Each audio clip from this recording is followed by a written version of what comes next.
তুমি কি কখনো এমন কারো মুখোমুখি হয়েছো যে তোমার সঙ্গে এমন ভাবে কথা বলেছে যেন তোমার কোনো দামই নেই? কথা দিয়ে অপমান, আচরণ দিয়ে অসম্মান করেছে। মনে পড়লে এখনো তোমার মনটা যেন হঠাৎ ভারী হয়ে যায়। প্রথমে রাগ লাগে, তারপরে কষ্ট। কিন্তু তখনই প্রশ্নটা আসে, কি করব এখন? চুপ থাকবো নাকি জবাব দেব? চলো আজ আমরা জানবো কেউ দুর্ব্যবহার করলে কিভাবে আচরণ করা উচিত। আলোচনায় যাওয়ার আগে রিকোয়েস্ট করব, যারা প্রথমবারের মতো আমার চ্যানেলে এসে আমার ভিডিও দেখছো, চ্যানেলটিতে অবশ্যই সাবস্ক্রাইব করে দিবে। আর যারা অলরেডি সাবস্ক্রাইব করে নিয়েছো সবাইকে জানাচ্ছি অসংখ্য ধন্যবাদ। আর কথা বাড়াবো না, চলো ভিডিওতে চলে যাই। প্রথমে জানবো কেউ দুর্ব্যবহার করলে তার রিয়াকশনটা কি হবে। দুর্ব্যবহার করলে অধিকাংশ মানুষ সঙ্গে সঙ্গে রেগে ফেটে পড়ে। কেউ পাল্টা কথা বলে, কেউ চিৎকার করে ওঠে, কেউ আবার চুপ করে দূরে সরে যায়। কিন্তু মনে রেখো, যে মুহূর্তে তুমি রেগে কোনো রিয়াকশন দিবে, তুমি আসলে ওর লেভেলেই নেমে যাচ্ছ। ও তোমাকে আঘাত করেছে, এখন তুমিও যদি ওর মতোই আচরণ করলে, তাহলে তোমাদের মধ্যে পার্থক্যটা কোথায়? তাই প্রথম নিয়মটা জেনে নাও। প্রথম নিয়ম হচ্ছে চুপ থাকো, কিন্তু ঠান্ডা মাথায় পরিস্থিতিটা বুঝো। চুপ থাকা মানে দুর্বলতা নয়, বরং নিজের ইমোশনকে কন্ট্রোল করা সবচেয়ে বড় শক্তি। এখন আমরা জানবো কেন মানুষ দুর্ব্যবহার করে। আসলে বেশিরভাগ সময় দুর্ব্যবহার মানে শক্তি নয়, অসহায়তা।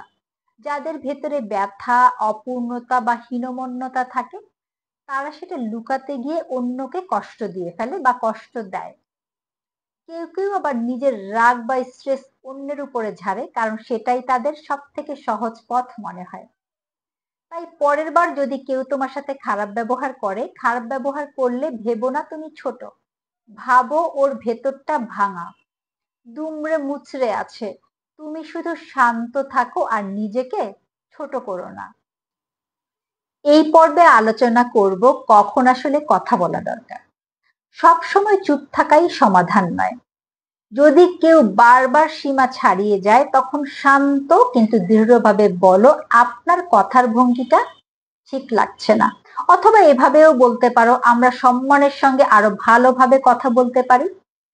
এইভাবে বললে তুমি নিজের সম্মানটাও বজায় রাখছো, আবার ঝগড়াও বাড়াচ্ছ না। তুমি কাউকে ছোট করনি, শুধু বুঝিয়ে দিয়েছো যে তুমি নিজের প্রতি সম্মান দাবি করো। মনে রেখো, ভদ্রভাবে নিজের অবস্থান জানানো কোনো অপরাধ নয়, এটা হলো সেলফ রেসপেক্ট। আর সেলফ রেসপেক্ট অনেক অনেক ইম্পর্টেন্ট, সবারই সেলফ রেসপেক্ট থাকা উচিত।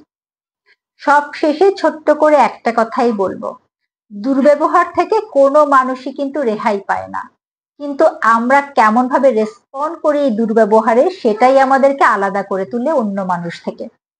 কেউ তোমার সঙ্গে খারাপ আচরণ করলে মনে রেখো, তুমি এখনো ভদ্র, কারণ তোমার ভদ্রতা তার উপর নির্ভর করে না। নিজের সম্মানটা বজায় রাখো, নিজের মনকে শান্ত রাখো। যে নিজেকে কন্ট্রোল করতে পারে, তার চেয়ে শক্তিশালী মানুষ খুব কম আছে। আজকের এই ভিডিওটা যদি তোমাকে ভাবতে বাধ্য করে, তাহলে কমেন্টে লিখো তুমি কি করো যখন কেউ তোমার সঙ্গে দুর্ব্যবহার করে। আর ভিডিওটা শেয়ার করো, যাতে অন্যরাও নিজের আত্মসম্মানটা রক্ষা করতে শেখে। তো এই ছিল আজকের আলোচনা। আজকে এখানেই শেষ করছি। খুব তাড়াতাড়ি দেখা হবে নতুন কোনো ভিডিও নিয়ে।